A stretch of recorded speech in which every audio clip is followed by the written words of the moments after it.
Luto tayong ginisang repolyo with egg. Hinahin na natin tong egg.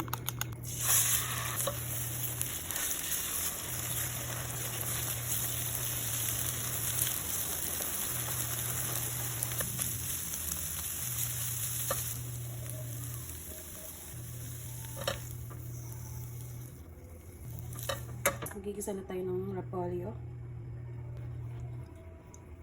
Sibuyas.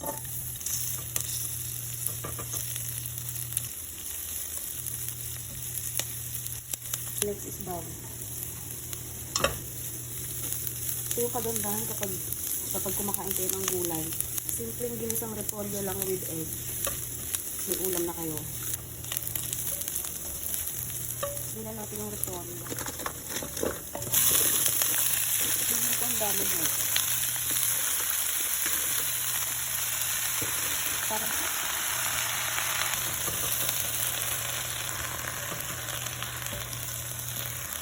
timplahan na natin. Minta. Ayan. Marami talaga akong maglagay ng paminta.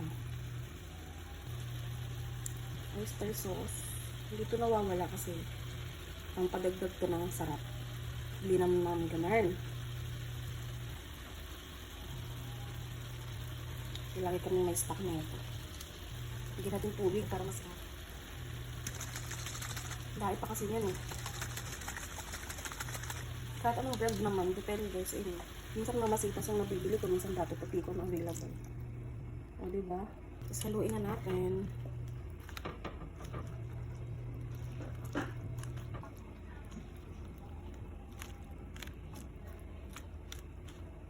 Pan lang natin.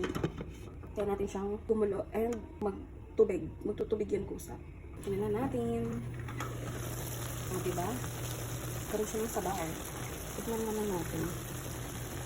Bigyan natin ng sesame oil.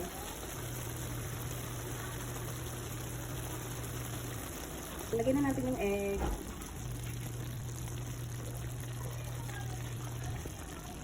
Konti yung egg. Pala dinagdagan ko.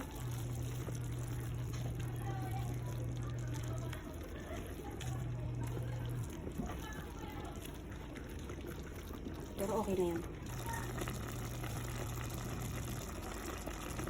Let's eat guys. Meron din pala kami ditong okra. Nilagay ko lang siya sa ibabaw ng kanin. 4 na lang. Yan na lang natin sa ref namin. Kain tayo!